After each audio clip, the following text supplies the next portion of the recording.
Limbo Lodge by Joan Aiken, Chapter 8. Ruiz, instantly diverted from his anger, walked to the door and opened it. Outside, to Dido's huge joy and relief, were the three people that, out of all the world, she would have most wished to see.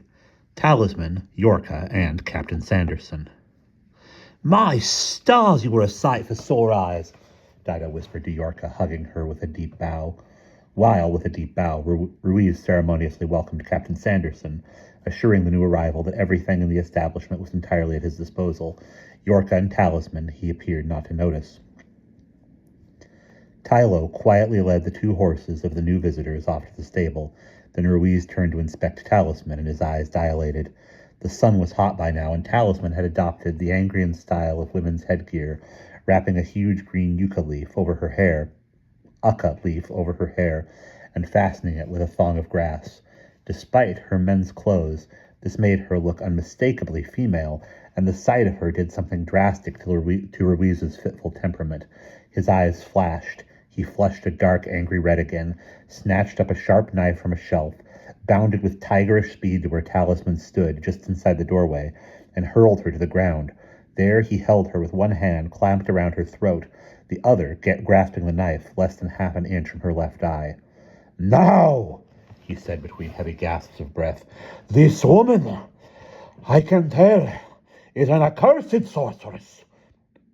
As was my wife, as was my mother. I can see that very plainly. So, give me one good reason why I should not kill her at once and rid the world of a pest." Talisman, perfectly calm, lay looking up into the face of the madman. "Keep still," she said softly to Herodsfoot and Sanderson, who, transfixed with horror, stood out of reach of on the other side of the room. Then Talisman addressed Ruiz. "Tell me about your wife," she inquired, in an interested conversational manner. "Did she often play games with you? I see that you have many games in your house." "Games? No, indeed, she did not. Games are not for women. She cooked and cleaned and took care of my house. We lived in Regina, peacefully. Then one day, a neighbor said to me, 'Thy wife is a witch.' I laughed at him. I did not believe him. 'I will prove it,' he said. 'Come with me at the next full moon.' I went with him at the full moon and saw my wife with others picking melanthopods, which, all know, are mostly used by witches. When she came home, I accused her, and we had bitter words. She told me she picked the pods to make a cure for the ague. I told her she must never do so again. She said nothing. Next day I found a spider in my shoe. Its bite would have been my death. She had planned to kill me." "So what did you do?" Talisman asked. "I threw her off the harbor wall," said Ruiz. "The spider might have crawled into your shoe by accident." Ruiz gave a short, wry laugh. "Ha! Do you not think I have asked myself that question 1,000 times? But no," he gripped the knife more tightly. "My mother said I had acted rightly. My wife was a witch, and it was well that she should perish, as it would be well that all witches should be wiped out. They practice accursed arts. They slaughter. Their slaughter is a worthy deed." "In our country," observed Herodsfoot in an amiable, argumentative tone, "we have no witches." Talisman grinned up at Herodsfoot encouragingly. "Croupice," thought Dido. "She's a well-plucked un." "A fortunate country, yours," said Ruiz in evident disbelief. "What afflictions have you, if not witchcraft?" He glanced up at Herodsfoot, and the knife point moved away fractionally from Talisman's eye. "Scientists," said Herodsfoot after a pause for thought. "We have scientists. What crimes do they commit?" "They seek for knowledge without stopping to consider what harmful purpose that knowledge may be put to. They make weapons to kill men at long range instead of fighting hand to hand, as men were intended to. They make medicines that will send men mad. They make carriages that are powered to run using the heat of steam faster than a horse can gallop, needless and dangerous." "That is witchcraft," said Ruiz triumphantly. "Witchcraft without doubt. Are not such people persecuted and burned?" "On the contrary, they are highly acclaimed and paid much money," said Herodsfoot. "And now I beg you to let Dr. Talisman go. What harm has she done you?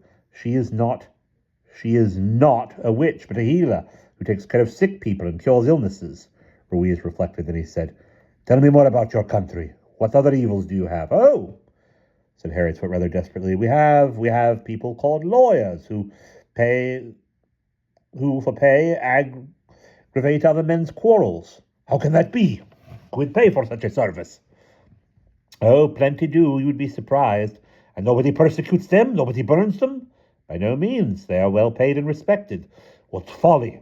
I would not pay someone to make bad blood between me and a neighbor. No, said Herodsfoot. But you believed a neighbor when he told you that your wife was a witch. Ruiz meditated for a while. If he told me again, perhaps the next time I would not believe him. Quite casually he stood up, dropped the knife. It fell within 3 inches of Talisman's eye, and moved to put a pot of water on the fire, happening to notice a bamboo flute-like instrument on a shelf among jars of dice and counters. He picked it up and asked, "Can you play music on this, senor?" Speechless, Herodsfoot shook his head. Tylo, who had returned from seeing to the horses, volunteered. "I play that, Chucky Lord, very good." "Play then," said Ruiz, who did not seem to remember Tylo at all. Tylo began to play a quick, monotonous tune on about 5 notes. Talisman, unobtrusively, stood up and dusted herself off. Herodsfoot moved toward the door, giving her an inquiring look, but she shook her head. "He will be better now," she said quietly. Ruiz was busying himself making coffee in an earthenware pot. When it was ready, he courteously handed cups to Herodsfoot and Sanderson, but ignored Talisman, Tylo, Yorka, and Dido as if they did not exist. "Let's go and take a gander at the hot spring," whispered Dido. "I wouldn't say no to a good wash." "I know where," nodded Tylo. "You come." "Where did you come up with Cap Sanderson?" Dido asked Talisman. "His guide brought him to me." Tylo led them past the fruit trees, to the place Dido had noticed earlier, where the long grasses grew. A muddy path led between these to a curious, steamy grotto on the hillside where a hot spring burst out of a cleft in the rock. "If he has this, I wonder Ruiz bothered to sink a well," Dido thought. But guessed the answer immediately. The water had a disgusting smell like bad fish. Nobody would drink it if they could get anything better. Despite this, the hot water banished their aches like magic, and had a soothing effect on cuts and bruises. But watch for snakes," warned Tylo. "Many come for warm." And indeed, Dido saw several. "Holy fish, Tylo," she said as they dried themselves on their shirts. "Isn't there a better place to stay in the forest than with that fella? He's as crazy as a sting monkey. He nearly had Tully's eye out, and before that, he was all set to fly at poor Lordy for not taking his game up to King Jamie. And look what he did to you. I'd rather sleep in the place of stones than spend another night with him." "Poor man," said Talisman. "Little Oynat's mother told me about him. His mother, not his wife, was a witch, a woman called Mordera in Regina Town. She hated the girl he married, and brought the neighbors to tell false tales about her. In the end, Mordreda so poisoned his mind that he killed his wife, and then he went mad. The mother, they say, is out of her wits also as a result, and wanders all over the town looking for him." Dido remembered the woman they had met as the stretcher-bearers climbed the hill to the hospital. "There's a heap of trouble on this island," she said. "It is all a result of the curse the forest people put on the Angrians." "There must be a better way of dealing with folk than by putting curses on them," Dido argued. Now Herodsfoot and Sanderson came out of the house, saying polite farewells to their host. He, yawning profoundly, was obviously about to throw himself on his bed for a long sleep. Sanderson noticed the rest of the party drying themselves and combing their hair with fingers. "By George," he said. "By George," he said, "I wouldn't say no to a good wash and brush-up. Just wait 5 minutes, if you please. Fetch out the ponies. I'll not keep you more than that." And he strode off toward the hot spring and vanished among the waving grasses. They heard the sound of splashing, then a sudden yell. "Oh, confound it, one of those scullums has bitten me." "Oh, no!" exclaimed Talisman in dismay. She raced toward the grass clump, pulling a tiny flask from her pocket as she ran, and encountered the captain staggering toward her shirtless, shaking his right fist from which dangled a pearl snake. "Got his perdition fang snuck right in my finger," he roared. "Don't pull, Captain Shocky," cried Tylo, but it was too late. Sanderson had dragged the snake loose from its grip on his finger, thrown it to the ground, and stamped on it. "That's done for him, in all events," he panted. "Yes, but now he has left his venom fang in you," said Talisman, "and I shall be obliged to cut it out. It will be very painful. I shall have to do it directly. Yorka," she called, "can you bring my bag here as fast as you can run?" Yorka came running with the doctor's bag, from which Talisman snatched out a surgical blade. "Turn your eyes away, don't look," she ordered the captain. "I shall have to cut off quite a slice of your finger." "Oh, deuce take it, ma'am, I have seen worse things than that in sea battles." He bore her surgery without wincing, but he did let out a loud gasp when she poured liquid on the cut from her little flask. "It's Candu oil, very concentrated, counters the effect of the snake venom. Aunt Tala'a gave it to me. Nonetheless, I am afraid that for a day you are going to be a very sick man, Captain. We shall have to leave you here. You will not be able to ride. May the devil fly away with me if I submit to stay here in the company of that blankety-blank madman." The captain swore, but he was forced to give in to the doctor's edict, for in 10 minutes his arm was swollen to the size of a bolster, and he was half delirious. Now what are we to do?" pondered the doctor, half to herself. Ruiz, as they had expected, was fast asleep on his cot, but they found a spare Palonese for Sanderson.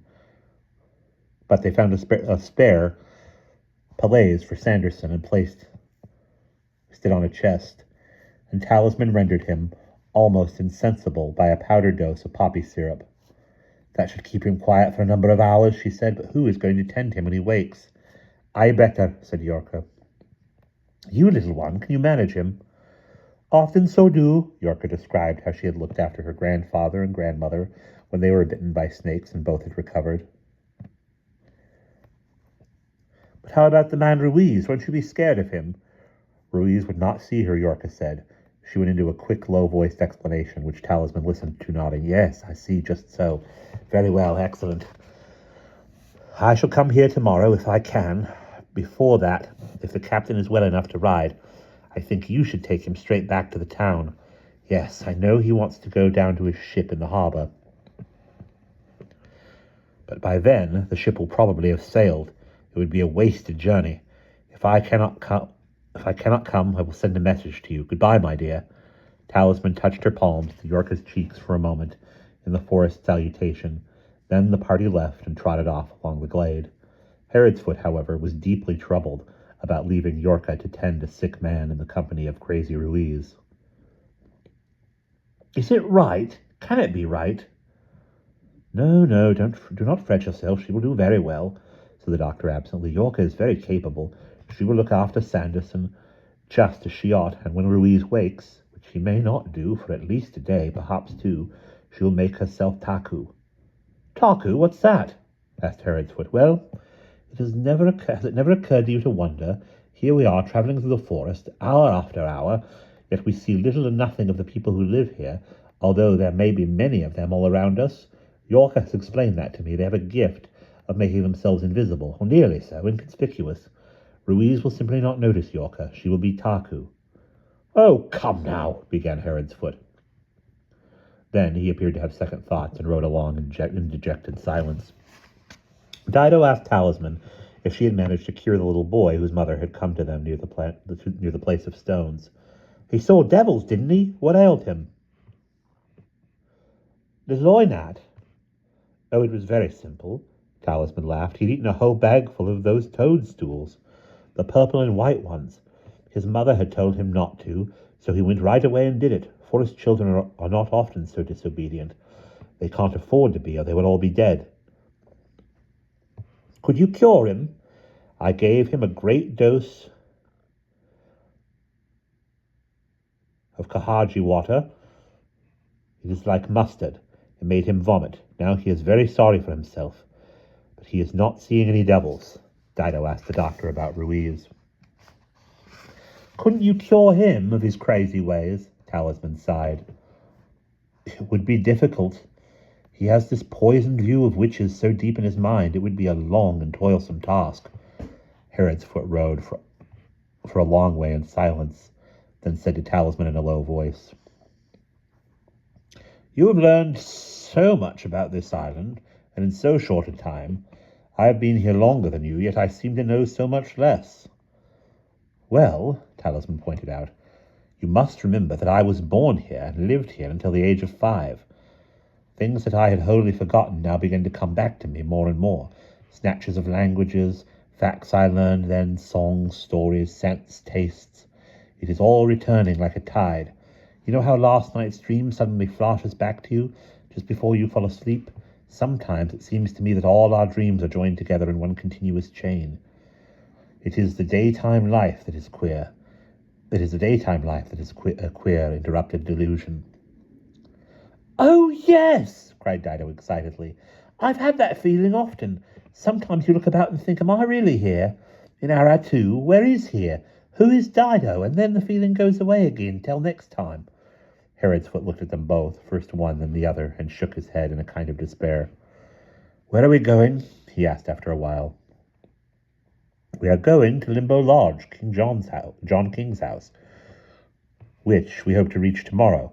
But, as we have been told that the bridge over the gorge of the Kai River has been demolished, we are going first to Manatee Harbor, down below, where the Kai River runs across the beach into the sea, because Captain Sanderson's ship is there, and he wants to know about it, who borrowed it and why, and then they will return it to the Regina port, and what a compensation they will pay him. And there is a way to Limbo Lodge, up from the Manatee beach, but I am told it is very steep.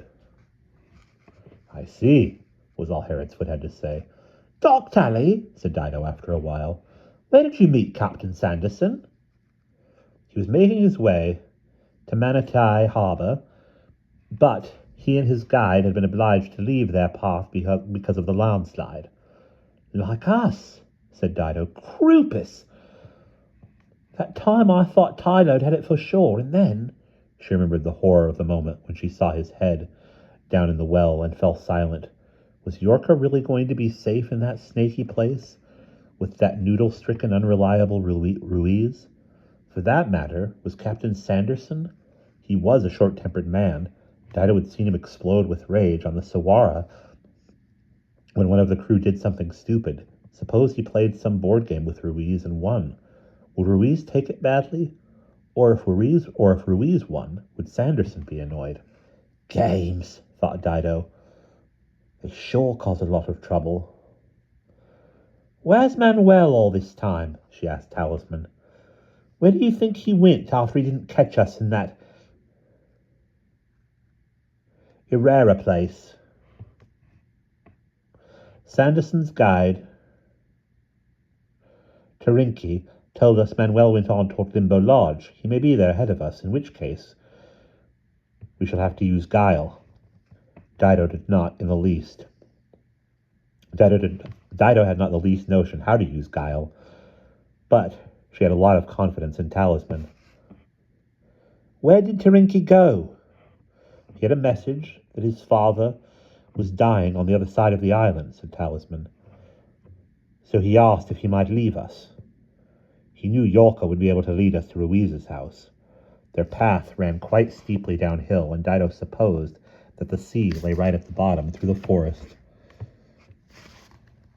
though the forest was still so thick and the trees so tall that nothing could be seen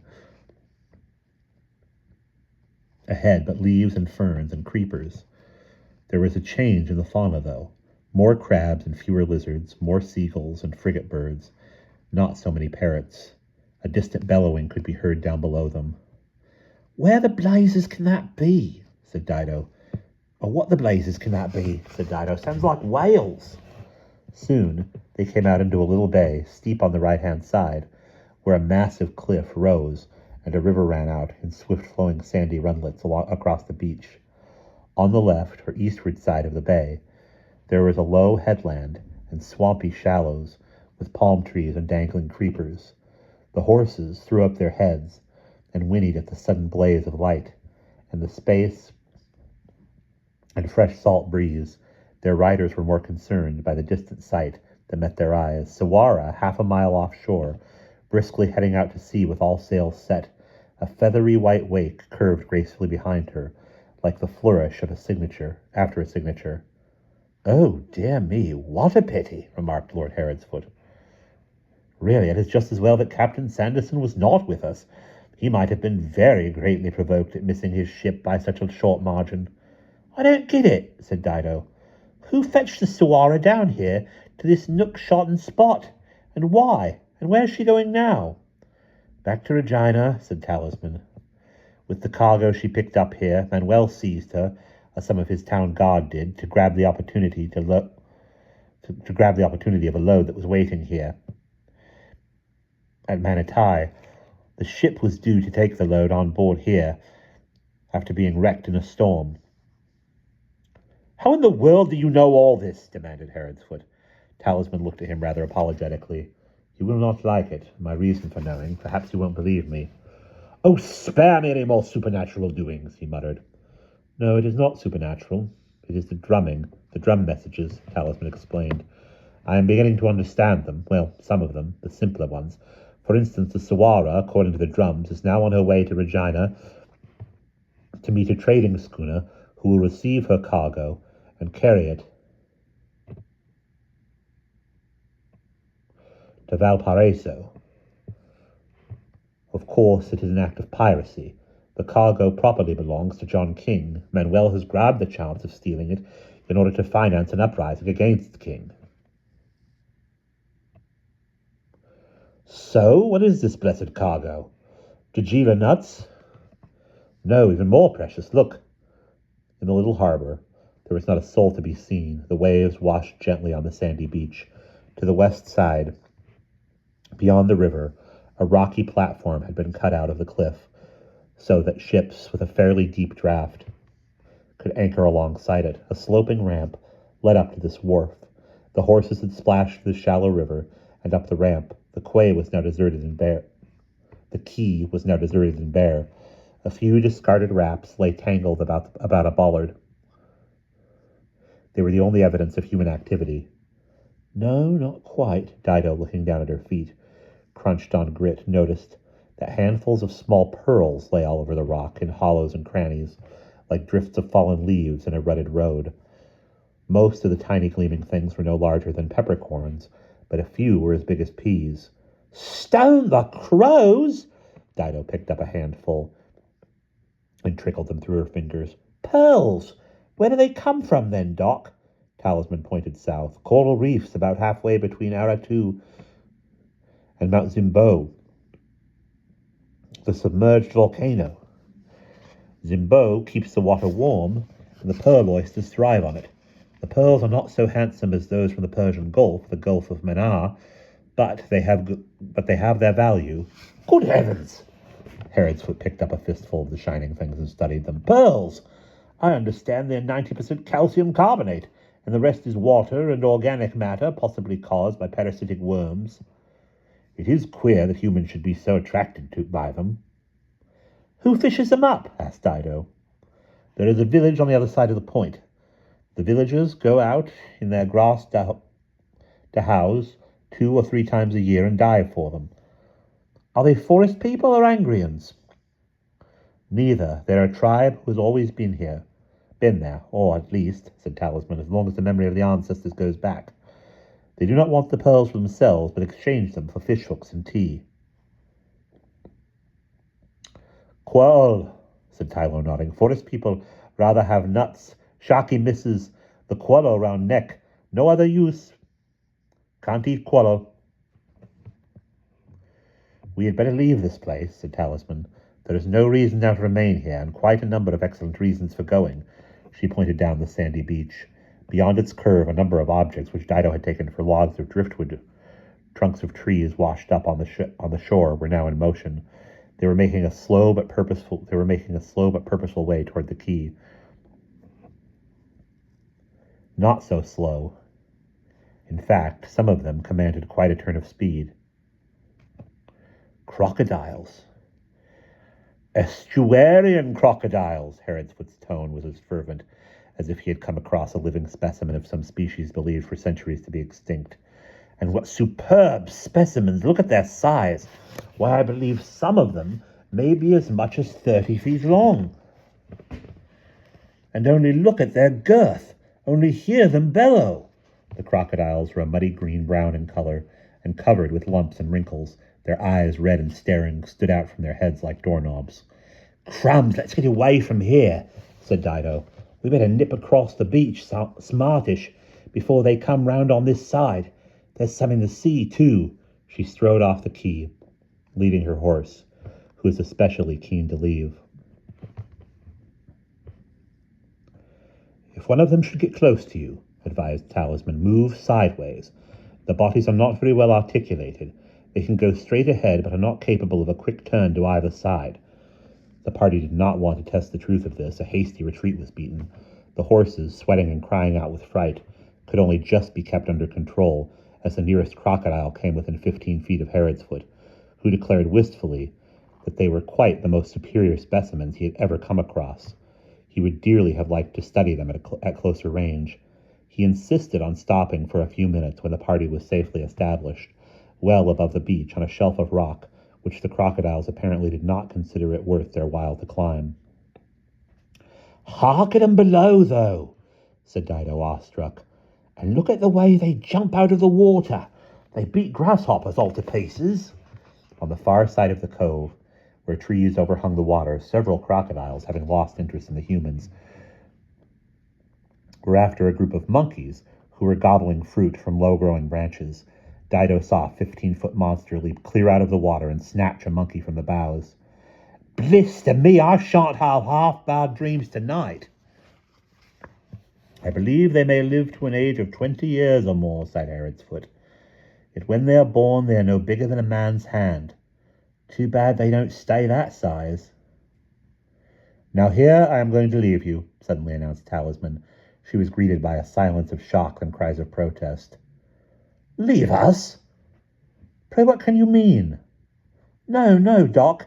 Don't you go for and do that. Much good not, Shucky Doc. How do you mean, leave us? Repeated Herodsfoot shakily. Where will you go? And how are we to go on without you? Talisman sighed and explained. You will go up that track. You can see it from here, very steep in the trees, which follows the course of the Kai River on its north side, and in due course reaches the bridge. But I thought I had understood. Did we not hear that the bridge had been destroyed? I now have reason to believe that a temporary bridge may have been thrown across. But Tally, Doc dear, where are you going? I am going up here, said Talisman. She nodded backwards at the cliff, which rose black and sheer above the quay. She nodded backward at the cliff, which rose black and sheer above the quay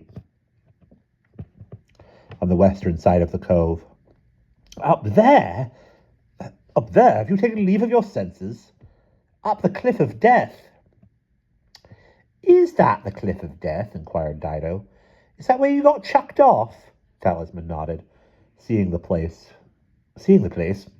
Made me remember I was snatched out of my cot that night and shut inside a clay pot. A slight quiver passed over her voice. A slight quiver passed over her face. The lid came off as he threw me down. There is one reason why I am going back the same way. It is a thing I have to do. Herodsfoot exploded. I never heard anything so outrageously nonsensical in the whole of my life. Climb up that. A professional mountaineer couldn't do it. Could he not? Talisman smiled. Well, I think I shall be able to do it. What's up at the top? Dido asked. King's house, his palace, Limbo Lodge. They will be surprised to see me there. Talisman smiled again. You just bet they will. Dido could see that the plan had its advantages. So what should we do? Go up the river, cross the bridge, if there is one. If not, we'll have to improvise. Then ask to see King. Tell him, if I have not been able to reach him already, about the theft of the Sawara. Ask for compassion for Sanderson's cargo of tea and sugar. Suppose they throw us in jail for killing that guard? Suppose no bridge? You will have to do what seems best, but if I get to Limbo Lodge before you, I may be able to take care of that. Herodsfoot had paid no heed to any of this. I never heard such an idiotic, harebrained scheme. You must be out of your mind. No, I am not. And I am going. She turned calmly away from them, then turned back to say, Tylo, will you lead my mule up, please? We don't want the poor beast eaten by crocodiles. Yes, Shocky Missy. Talisman, you cannot really, seriously entertain the notion of climbing up that rock face. Suppose you fall. Then I shall make a fine tasty meal for the crocodiles. I beg you, I entreat you. Now, Francis, please do not demean yourself and embarrass me and these children by such folly. Just go now. She walked briskly away, back across the rock jetty and past a buttress of the cliff, out of sight. Dido looked up at the rock face respectfully. It was breathtakingly high, 3 or 4 times at least the height of the Areas Tower, and sheer, smooth black rock like a wall. But still, if Talisman thought she had the skill to climb it, Dido presumed that her confidence was justified. There's more to air than meets the eye, Dido thought. And she said to Herodsfoot, who was in a terrible state, white as a fish, his face crumpled, beads of sweat rolling down his brow, Honest, Frankie, you shouldn't put yourself in such a pelter about her. Doc Tally knows what she's about. She's a real dab at climbing, and I'm a climber too, I know. Just you come along with us, and you'll see, it'll all work out. She put a bit more confidence into her voice than she really felt, and tugged at the poor man's hand to get him away from the cove, since the crocodiles had not entirely given up hope of a meal of human flesh, and were scrabbling eagerly at the base of the rock shelf while bellowing in a dismal and deafening chorus. Come along, let's get away from those brutes.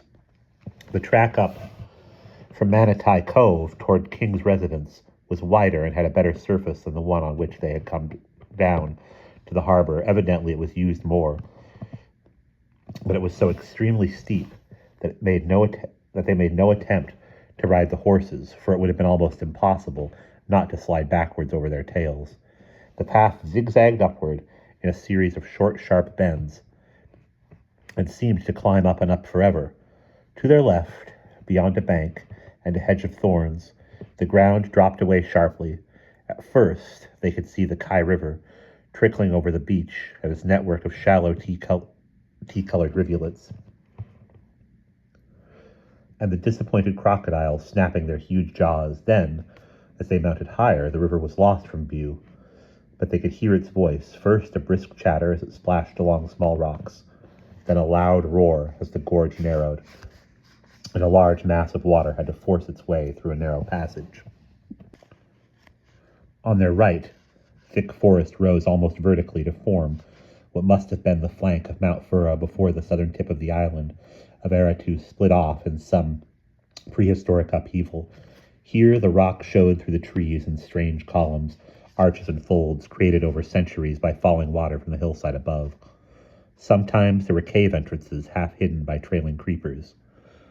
Poor Herodsfoot was sunk in a silence of misery. Dido felt truly sorry for him. She could follow his thoughts tolerably well. If Talisman fell from the cliff and was killed, he had lost her forever. If she managed to climb it, he had lost her just as finally, for that would make plainer still the huge mysterious gulf that divided them. To distract her own mind, and she hoped Herodsfoot's too, she talked to Tylo. Tylo, don't the forest people want those pearls at all? Quarrel? No, Shocky Dido. What use? Can't eat, no good for medicine. If outlaws people want, let them have. But the forest people can sell them for money. Who want money? Thinking it over, Dido could see that there was really nothing that the forest people could do with money. They had all they needed: food, clothes, medicine, shelter for entertainment. They had the long creation songs that the men, the Hamahi, sang each day for news, the drum messages echoing softly through the forest for company each other. You could travel to other lands. Who want this?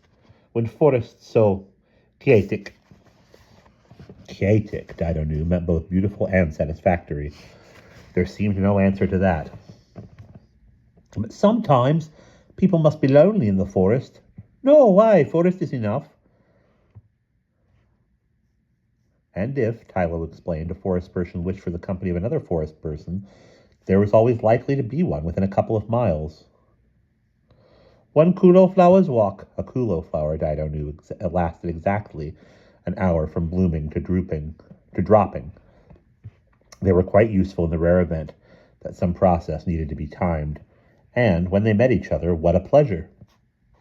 They gossiped, they laughed, they had jokes. Forest people, Dido had already noticed, from observing Tylo and Yorka, simply adored jokes, and could generally find something to chuckle over, even when in the direst situation. Do you think the Angrians will ever go away and leave Aratu for good? It did seem a shame, Dido thought, that this glum race had ever come to inhabit the happy island. No doubt they had been made yet gloomier by the curse of homesickness and dissatisfaction that the forest people had laid on them. That was unfortunate, but you'd think it would make them even more anxious to leave. But then where could they go? It was hundreds of years since their forefathers had come here from Angria. And who else in the world would welcome such a dismal tribe? They would probably not be welcome even in Angria. She said something of this to Tylo. He was more optimistic. They may be not so sad in other land. But other lands already have their own people living there. No room for a new lot, especially such dismal ones. Maybe they all drown in sea. Maybe ship get wreck, Tylo said hopefully. Dido did not feel this was a practical solution. Tylo's other idea seemed likelier, though no more cheerful. Maybe all Outros people kill each other. She asked him about the dispute between the Angrians. It was simple, he said, that Manuel wanted to take over from his brother as ruler of the island.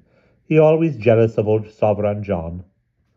Long ago, Manuel, too, Dido learned, had loved Aratu, the woman John King had brought up, and then married.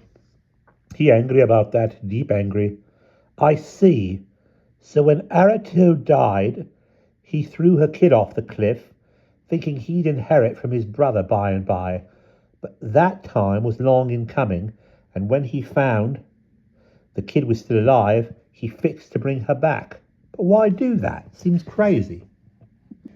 No, not crazy, Tylo said, because either he could get rid of her once and for all, or, if she turned out to be useful, being half a forest person, he'd use her on his side.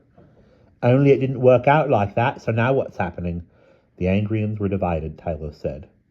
The ones in Regina Town were for Manuel because they knew him, and he promised to reduce taxes and make it legal for anybody to grow Dagila trees, which at present were King's monopoly. And he had plans to cut down more and more of the forest and increase the pearl fisheries and grow more spice plantations. So who don't want them among the Angrians? What do the others want? Some old-fashioned Angrians living in the forest, like the Arias and Tylo, had not come down yet on one side or the other, and John King's own bodyguard, living up at Limbo Lodge, were devoted to King despite his deafness and short temper, and wanted no changes. How many of those? Tylo spread out his two hands 10 times. About 100, and how many in Regina Town? Maybe 5 times that number, Tylo guessed. Doesn't look like King stands much of a chance then, but Tylo was hopeful. Everybody knew, he said, that Aratu was the center of the universe. Ritari Ga'ar, the central axis on which the whole globe and the skies revolved. Someday, everybody in the world would die, and then they would all go to the great forest in the underworld, where everything grew upside down and revolved in the other direction. But that time would not come until the last 3 of the great stones up on the hilltop had fallen and crumbled away. Much would happen before then, and he personally thought, and so did many of the forest people, that since matters were so satisfactory, on the whole now in Aratu, so Katik, the gods would not allow any great change to take place. I do hope that's so, said Dido thoughtfully, but I guess the Outros folks don't think everything's so Katik. So maybe all kill each other, Tylo cheerfully repeated. They went on climbing. Bless us and save us, sighed Dido after what seemed like several hours. Is this mountain ever going to end? My knees feel as if they've been used for swabbing the deck. Tylo peered ahead. Mist come again. Better leave horses in cave. If guard up top may need to dodge and hide. Yes, I'm right with you there, said Dido. Horses would be nothing but a nuisance. Are we near the top, do you think? Not far, Tylo guessed. So, as they were passing a capacious cave with twisted stalactites round its entrance, making it easy to recognize, they left the horses inside with an armful of keto grass and sprinkle of candu nuts to protect them from snakes. Tylo also laced a tendril of opovine across the cave mouth. What's that for? Smell bad? Stop horse from stray. Stop wild beast get in. Herod's foot had remained silent all this time, wound up totally in his own woe. As they climbed on, the mist became ever thicker. Presently, Tylo sniffed and said, I smell meat, bread, cook on hilltop. Better we stop here, hide in cave till mist lift. Guard up yonder. The lip of the gorge, Dido gathered, where the bridge to Limbo Lodge, if it was still there, spanned the ravine, was quite a dangerous spot. There was a sheer drop to the rapids of the Kai River, hundreds of feet below. Easy enough in a thick fog to step over the brink into eternity. I wonder if folk took the trouble to go over the bridge to the cliff of death. Well, but that was a holy place, Tylo explained. People went there if the gods commanded them to. Do the gods ever command it? Oh yes, Tylo said. Every now and then, if the forest people grew too many for the island to support them, in a chaotic manner, the gods would recommend that 100 or so should go and throw themselves off the cliff of death. And folk don't mind doing that. Of course not. It was for the good of all, said Tylo patiently. It was an honor. There were always enough volunteers. They knew they would only be moving on to the next great forest in the other world. They took with them their favorite songs, their favorite games, a pocket full of bark bread or Dagila fruit, and the best jokes they had heard lately to tell the ancestors, the dwellers in the upside-down groves that awaited them there. Hush now, I hear voices. Tylo's acute hearing, like his sense of smell, was way ahead of Herod's foot's or Dido's. Go in cave here, wait, he breathed, touched Dido's hand, and beckoned her sideways off the track. She likewise caught Herod's foot's hand, pulling him after her. The cave Tylo had entered was dripping with stalactites and lined with glowworms, which made it possible to see that it was a long, narrow crevice leading backward into the hillside. Dido could not help wondering what unfriendly creatures might inhabit this dark passage, as well as the glowworms. However, they saw nothing by the faint glimmering light, and heard a great many bats faintly squeaking and flitting overhead. Dido thought of snakes and crocodiles and sting monkeys, and devoutly hoped they were all elsewhere. Crocodiles, she told herself firmly, would never climb as high up the mountain as this, and sting monkeys lived in trees, not caves. Now wait here, whispered Tylo, while I go see. Dido found a ledge of rock for herself, and another for Herod's foot to sit on. While they waited, she thought of Talisman. How long would it take to climb that lofty cliff? An hour? 2 hours? 3 hours? It would not be long now, till the end of the day. If Talisman had not reached the top before dark fell, she would be done for. Had she thought of that when she began her climb? And the mist, too, would make the climb infinitely more difficult and dangerous, because she would not be able to see far enough ahead to plan her route. Oh, Doc Tally, thought Dido fervently, I sure do hope you've made it to the top by this time. She heard a faint groan come from Herod's foot. His thoughts must run parallel to hers. And then suddenly Tylo was back with them, pressing his fingers against their lips in urgent caution. What's up? Dido was beginning to whisper, when she heard the cause for alarm, voices and footsteps of men inside the cave.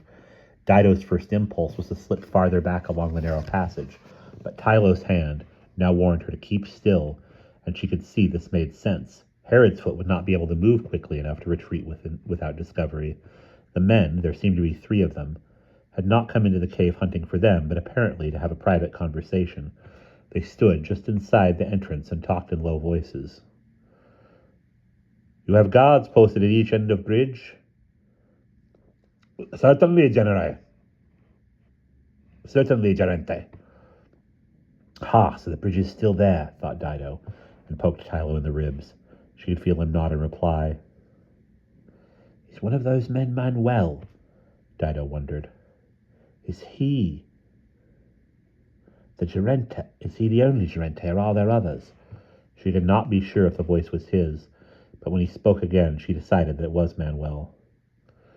You have brought me one of the fire trimmers? Yes, Gerente. I have brought Zamora. He 9 time Almahi.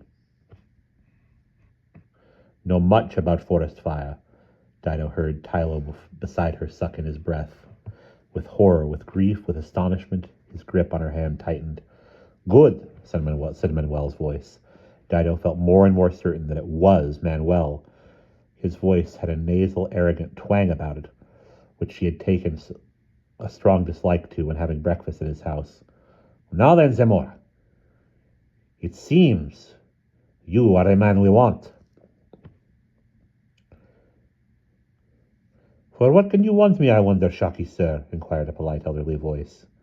You know much about the forest, and you know about fires, how they start and how they can be stopped again. Once one branch length I know about such things, a whole tree length not so. What does the fellow mean? Said Manuel impatiently. Does he know, or does he not know? What you wish to find out, Gerente? Listen, you, Zamora. You fellows have a knack of setting fire in the forest. Isn't that so, when you choose to do so, with that glowing fungus of yours? And then you can put the fire out again when you choose, can't you? Small fire, Shocky. Golly likely. Big fire, not so. Here, Zamora went into a complicated explanation, partly in the Delindi language, from which Dido gathered that putting forest fires out depended mainly on the weather. If I want to light a fire now, a big fire, burn half the forest on the island, could you pull it out? Or could you put it out? Zamora burst out laughing. Quite plainly, this suggestion, this crazy notion, was the best joke he had heard in months. Oh, ho, ho, ho, ho, ho, ho, ho, ho. Shocky, sir, you make great fun with old Zamora. No one but the greatest fool in the world would, at this time, burn half the forest on the island. And if you so much as burn half, you could never put fire out again. You would burn a whole island. Aratu would be dead, finish, like Patty Island, Shocky, sir. So you won't or can't make a fire for us, eh? Zamora's reply within the Delindi language, and Dido could not follow it at all, but she gathered he was saying a very firm no. Manuel gave some order in an undertone to the third man, who said, Shall it be done now, Gerente? Yes, certainly now. We do not want him going back and talking about this to any of his mates. Over the cliff with him! There followed a brief scuffle and a low cry from Zamora as he was hustled out of the cave by the two other men. Another cry, part grunt, part gasp, and then Manuel came back into the cave, remarking, This will prevent him from telling tales at all events. But it is a cursed nuisance that he could not be of any use to us, tiresome old fool. Find me Captain Area, will you? And bring him here, I must think. Yes, Gerente. The second man's footsteps died away up the path, and a small red glow near the mouth of the cave suggested that Manuel had lit a cigar. The warm scent of tobacco floated back along the passage, and Dido could feel Herodsfoot make a sharp movement, which was instantly and firmly suppressed by Tylo. She herself was in a state of shock. Something dreadful, horrible had happened under cover of the dark, recorded by nothing more than a couple of brief cries. A man had been killed, thrown over the cliff, simply because he would not agree to light a fire which might destroy the whole forest. I always reckoned that Manuel was a wrong-un, Dido thought. I wonder if his brother's as bad. If so, it's a poor lookout for Doc Tally, even if she gets to Limbo Lodge. Shame these poor forest folk have such a scaly pair ruling the roost around here. If it weren't for them and the Angrians, Eritu wouldn't be a bad place to live. More footsteps, the second voice announced respectfully. Here. is Captain Area. Terente. Good, you may leave us now. When the steps had gone again, Manuel said, Matteo, is there any news of your sister? No, Terente. Where do you think she has gone? I think she may have been making for the Cliff of Death. I fear she might have got there before the guard was set on the bridge. That was a wretched piece of bungling stupidity, said Manuel angrily. The bridge ought to have been guarded all along, certainly as soon as the news came that she was gone from your parents' house. I know, Gerente, said Matteo's voice apologetically, but I myself did not receive the information until half an hour ago. Is there any further news of the party with the English lord and Ermala? Some of them spent the night with the madman Ruiz, but not Ermala. She was with a woman in the forest. Where are they now? They were last spotted going in the direction of Manatee Beach. In that case, they may not be far from here now. Order your guards to be extra vigilant. Yes, Gerente, I have already done so. That woman is a great danger to us. Which, sir? Ermala or my sister? Both. If Ermala gets to Limbo, or if your sister comes into contact with any of the forest people, if only they would stay in one place instead of shifting about as they keep doing. It is so devilish difficult even to judge how many there are. A good forest blaze would wipe out most of them, sir. Yes, no doubt. But the ones who escaped would be exceedingly ill-disposed. They might not guess who began the fire. Oh, they would. There is no deceiving them in such matters, and they have such unexpected powers. What is your plan regarding regarding Ermala? There was a long pause, and Manuel said, If she is to remain alive, he hesitated. If she is to live, she must marry. She is dangerously willful and wayward. Her marriage is essential. She escaped from the house of correction. She must have had help to do that. From whom? We don't know. She has spent nights in the forest with the Irindi people. Already it seems they trust her. She is a capable doctor, and she was able to heal the young sailor's head injury. News of that has spread across the island. It seems she already has a standing. She already has standing as a Kaneki and a witch. We need a doctor. There has not been one on the island since Omedico died. Yes, but we cannot allow her to go running around loose. She would take the part of the forest people against the Angrians. She would impede all our plans. Would you marry her, Matteo? Manuel suddenly asked. I? There was another long pause. I have no mind to marry Gerente, and I do not think that would work, not from what I hear of her. I suppose I could marry her, Manuel said thoughtfully. You? But you are her uncle.